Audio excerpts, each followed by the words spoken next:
You've just gone through a painful breakup and are applying the no-contact rule to heal your heart and rekindle your ex's interest. Are you curious to know what's going on in their mind during this silent period? Are they missing you? Are they regretting their decision? Or have they completely forgotten you and are happy with their new life? Today, we'll explore the psychological stages that exes often go through during the no-contact period. From there, you'll gain a better understanding of their emotional journey, strengthen your belief in your strategy, and increase your chances of a spectacular comeback. Don't forget to subscribe to the channel and turn on notifications so you don't miss any helpful videos about love and relationships. I will accompany you on the path to finding true happiness. Our special guest, How to Prepare Parents for Breakup, by Britain life coach and book author, Dr. Ruth Mirica. Prepared breakup and your ex's struggle. When faced with a breakup, the first thing you need to understand is it's not an impulsive, sudden decision that just appears overnight. It's very unlikely that your ex woke up one morning and suddenly decided to break up. In fact, there's a 90% or even higher chance that this decision has been an internal struggle for them for a long time. This isn't just a fleeting decision, but often the result of months, even years of thinking, pent-up emotions, and silent dissatisfaction that they couldn't resolve. For you, this decision may come as a huge shock. It's like a sudden storm sweeping through your life, disrupting what you thought was stable and solid. But for them, this is not a surprise event. It's like a mountain that has been built for a long time, bit by bit, through unspoken emotions and recurring thoughts in their mind.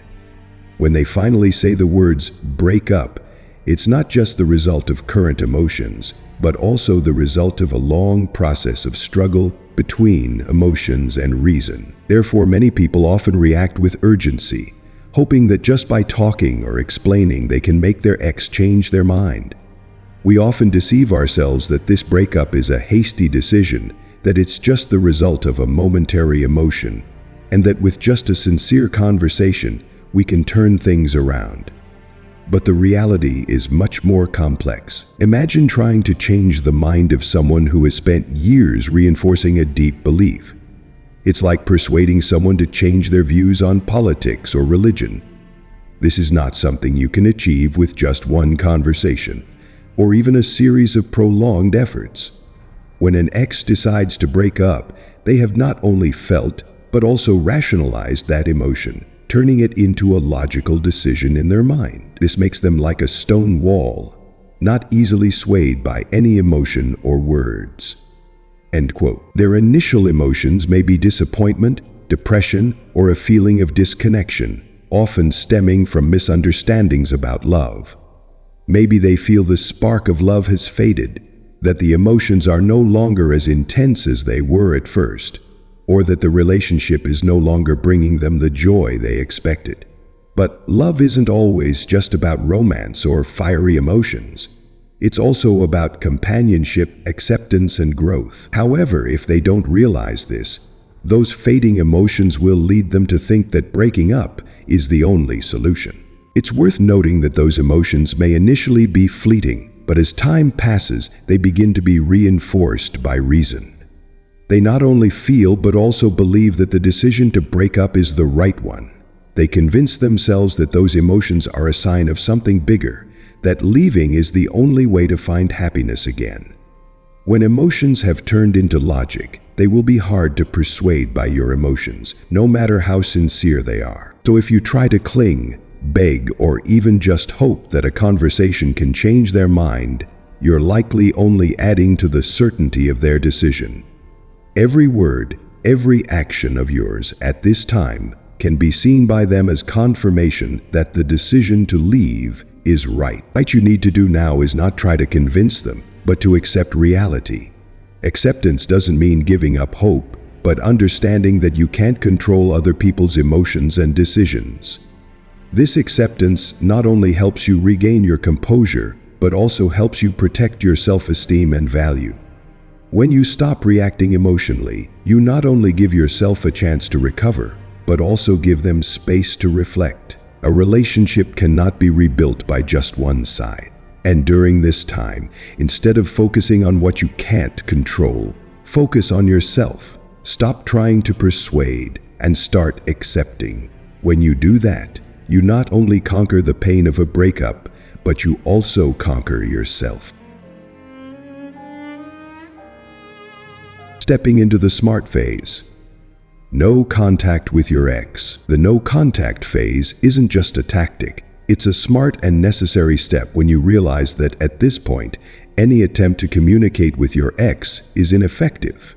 Even if you're an excellent debater, intelligent, or a talented communicator, you're still at a disadvantage. The reason is that your ex is certain of their decision. Or at least they believe they are. This doesn't mean they'd never waver, but at this moment, their belief is strong enough to create a brick wall against any attempt at persuasion from you. Understand that when they decided to break up, it wasn't a fleeting emotion. That decision was the result of a long process of thinking and internal struggle, making them feel that their reason is prevailing. They believe this decision is right, and any reaction from you, whether it's reasoning, pleading, or even sincerity, can be seen as weakness or pressure, further reinforcing their belief that they did the right thing. However, this doesn't mean you have to be completely silent immediately after the breakup. A little initial resistance is completely natural and can even be helpful. This shows that you value the relationship and don't give up easily. But when they show their brick wall, a clear determination that they won't change their decision, then the smartest thing you can do is stop. Say something like, "I don't agree with this decision, but I respect it. I wish you all the best," and then you withdraw. Entering the no contact phase is not only an act of respecting them, but also a way to protect yourself. This is the time for you to regain your balance, heal, and rebuild your self-worth. It's important to remember that during this phase, your ex will also go through certain emotions and stages. Although not everyone goes through every stage, and the timing may vary for each person, there is a general pattern that many people often go through. No contact is not a math problem where you can accurately calculate the timing or outcome. It's a combination of logic and art. This means you can't control everything or predict every reaction accurately. But you can trust the basic principles. The emotional stages that your ex goes through, although not fixed, are usually accurate enough for you to rely on. When you implement the no contact phase, remember that it's not just about you stopping communication, but also about putting yourself first. When you stop trying to control the situation, you'll realize that sometimes silence is the most powerful way to create change, both in you and in them.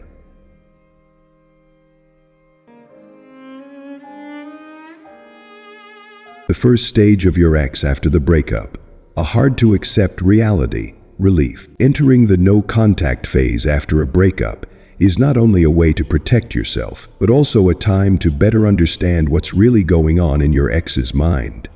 The first stage of no contact is often relief, a hard-to-hear but nonetheless true reality. Your ex, after a long struggle with the decision to break up, has finally done what they think is right. This relief is not because they don't care about you, but because they have overcome something difficult within themselves. Imagine how they felt before the breakup. If they are a kind person with a heart and compassion, then breaking up with you is not easy. Especially if the relationship between you two has been long or deeply connected, they know they will hurt you. This puts them in a state of stress and anxiety because no one wants to hurt another person, especially someone they once loved. Even if they appear strong during the breakup process, they are most likely also feeling pain and heaviness. After the breakup, relief comes from the fact that they no longer have to carry the burden of that decision. They can breathe a sigh of relief that the difficult conversation is over, that they no longer have to face the pressure of feeling obligated to do the right thing. During this time, if you try to plead, beg, or contact them constantly, Their initial compassion may cause them to react gently, even feel guilty. But when you don't stop, their patience will wear thin. They will move from sympathy to coldness, and then may become mean to force you to withdraw. During this stage of relief, they may try to explain their decision in a complicated way. They may say that they need time to improve themselves, or that the relationship has become too complicated to continue.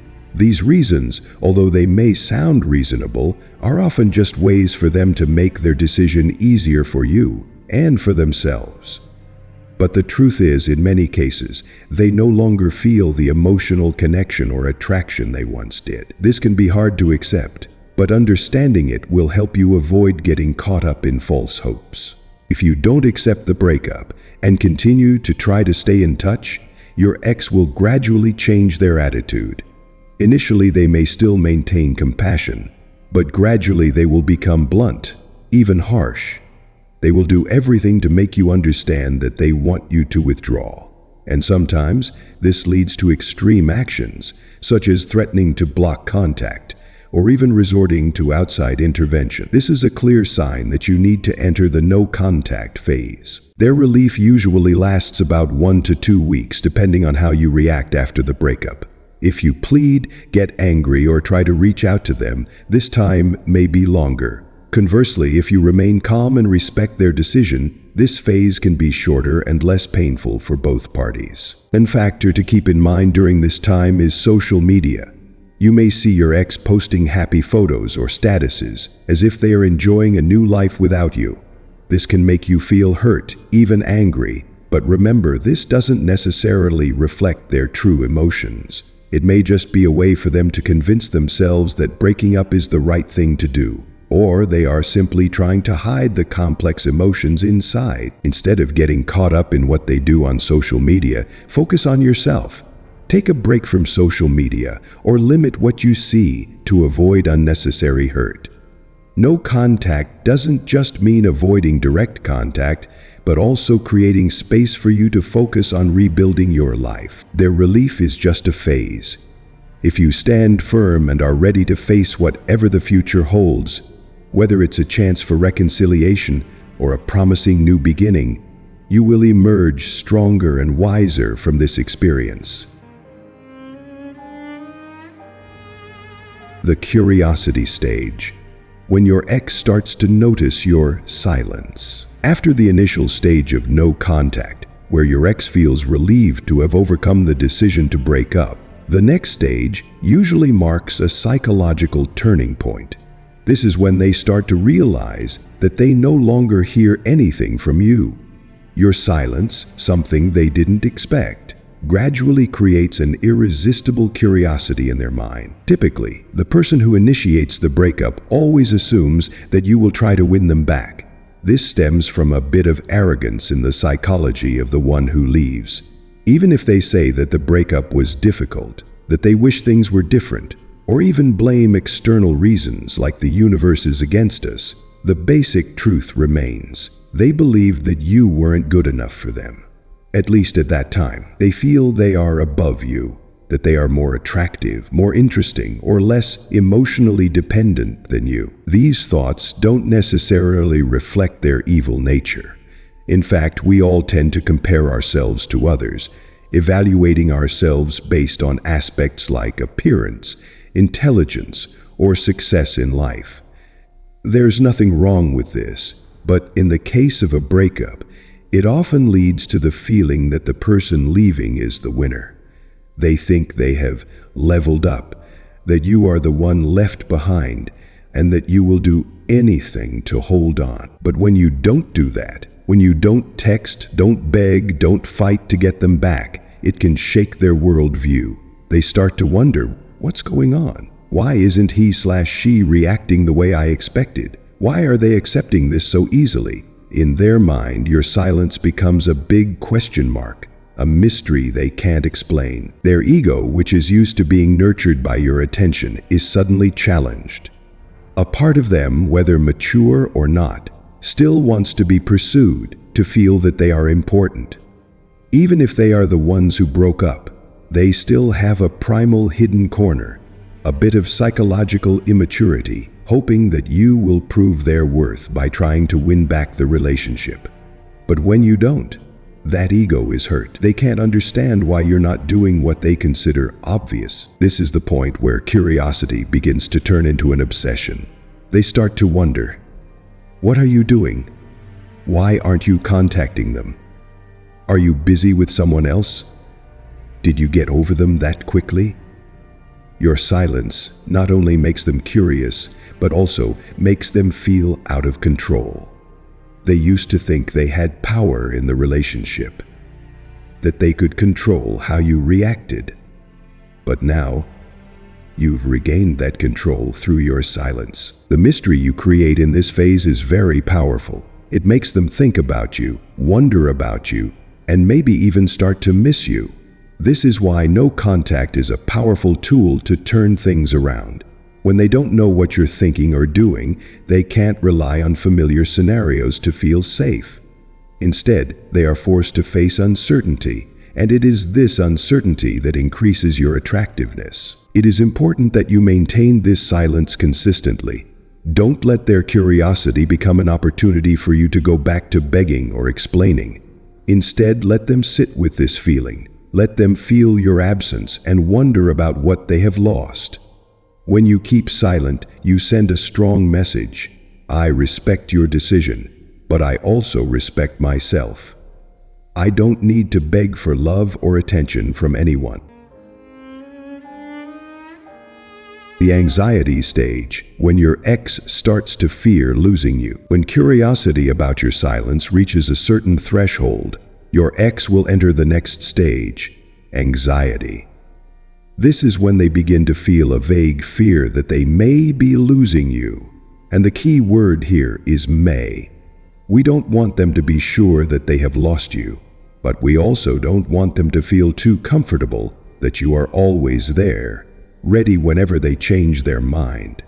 It is this uncertainty, the mystery, that is the key factor triggering their anxiety. Exes often expect you to chase them after a breakup.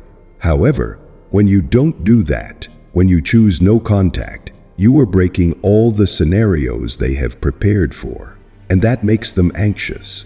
This anxiety becomes stronger as you maintain the mystery. They don't know what you're thinking, doing, or feeling. Don't get me wrong, this is not about deliberately playing mind games with them. It's about you taking space for yourself to rebuild your self-worth while forcing them to face uncertainty. In their minds, questions begin to arise. Why aren't you contacting them? Are you moving on? Is there someone else in your life? These questions make them question the breakup decision and begin to entertain the idea that maybe you have actually stepped out of their life. The important thing is not to give them a clear answer. If you try to make them jealous by posting pictures with others or showing that you are dating on social media, this can backfire. Instead of making them feel a sense of loss, it can make them think that you have easily moved on and they are no longer important to you.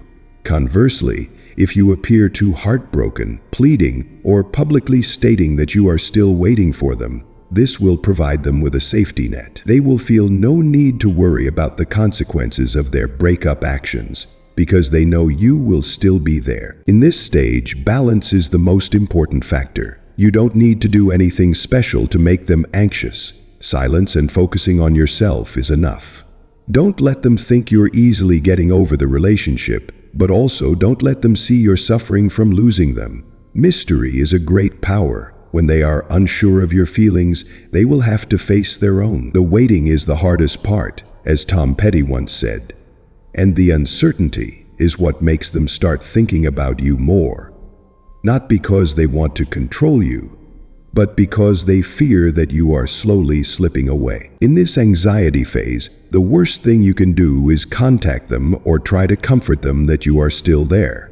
If you do, you are taking away the opportunity for them to face their own decision. They will never really think deeply about the consequences of the breakup or consider that they may have made a wrong decision.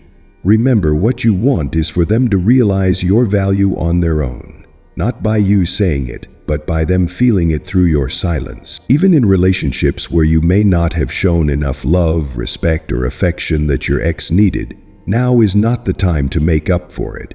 Instead of trying to prove that you can change, focus on attracting them back naturally. In this anxiety phase, silence is not only your most powerful weapon, but also the way you regain control of your emotions and your own life. When your ex realizes the loss, the decision stage. When your ex gradually loses the ability to expect you to reach out, a significant shift occurs. The pressure mounts for them to reconsider their decision, reevaluate your role in their life, and face the consequences they previously tried to ignore. However, their pride and ego don't easily allow them to admit they were wrong. Even if they feel a strong urge to contact you, it doesn't mean they will immediately acknowledge their regret or desire to return. Instead, their first words are often casual, as simple as, "Hi, how are you?" or "How are things going?" This isn't a grand apology or a plea to get back together, but a way for them to test the waters. They want to sense what you're thinking, how you're feeling, and whether there's any chance to reconnect. Don't misunderstand this contact. It's not an emotional breakthrough, but a silent test. They want to see if you still have a place in their life. They want to seek comfort, a sign that you still care. But behind this seemingly casual approach is a sense of loss that is becoming undeniable. They begin to realize that your role in their life is greater than they thought, and not having you leaves them feeling empty. When this emptiness persists, they enter the final stage, where they are forced to face the real consequences of the breakup. This is when the real pain emerges. If before they could feel relieved to escape the pressure of the relationship, now they must face the reality that you are no longer there to provide the comfort, love, and support they once took for granted. They begin to understand that you are not someone who will always be there for them to return to whenever they want. This suffering is not just a feeling of loss, but also deep regret. They begin to wonder, can I fix this? Is it too late to go back? This is the stage where pain overcomes ego, where they feel compelled to contact you, not just to probe, but also to face the emotions they can no longer ignore. But even at this stage, their communication may not always be as strong and clear as you expect. They may still start with casual questions or even beat around the bush to hide their true regret. The important thing is that you shouldn't rush. Don't rush this process, because it's natural for them to go through the stages of relief, curiosity, anxiety, and consequences. You can't force them to face their emotions, but you can create the conditions for them to do it themselves. No contact is a powerful tool that helps you maintain self-respect and affirm your worth. It's not just about you keeping quiet, but also about giving them space to feel the real consequences of the breakup decision. They must face the reality that losing you is a real possibility, and this forces them to re-examine themselves and the relationship. The no-contact rule doesn't guarantee that your ex will come back, but it almost always creates a shift in how they perceive you and your value. The important thing is that you trust this process and don't try to speed it up. Let things happen naturally, and remember, if they truly care, they won't be able to bear losing you. In this stage, patience not only helps you regain your balance, but also sends a strong message that you deserve a sincere and respectful love, something they will realize if you give them the time and space to do so. Understanding the stages your ex goes through during the no-contact rule is key to taking the right actions if you still have feelings and want to reconcile. The initial relief, curiosity, anxiety, and finally facing the consequences. These are the natural steps that an ex often goes through. The most important thing is that you are patient and stand firm throughout this process. In the first stage, when they feel relieved to be free from the pressure of the breakup, let them experience that feeling without any interference from you. No contact at this time not only helps you avoid further hurting yourself, but also gives them space to realize their true feelings. When relief turns to curiosity, this is when your silence starts to take effect. Let the mystery do its work. Your ex will start to ask themselves questions about you. What are you doing? Have you moved on? Why aren't you trying to get in touch? It is this uncertainty that makes them rethink and realize that they may have underestimated your role in their life. The anxiety stage will be the biggest challenge for them. As the uncertainty about you becomes clearer, they begin to feel the fear of loss. This is not the time for you to comfort or approach them, but the time when you should continue to maintain distance and focus on yourself. Remember, you don't need to prove anything. Your silence and confidence will be the strongest answer. Finally, when they face the real consequences of the breakup, your ex will be forced to reevaluate their decision on their own. This is when they may realize that losing you is not what they want. If they reach out, stay calm and confident. Don't rush back, but use this opportunity to reestablish the value of the relationship based on respect and agreement from both sides. Whether the outcome is reconciliation or moving on, you will become a stronger version of yourself. Trust this process, let them experience each stage, and allow yourself time to heal. When you maintain patience and focus on yourself, you not only create the conditions for your ex to realize your value, but also open a new path, whether it's reconciliation in a healthier relationship or finding the new happiness you deserve.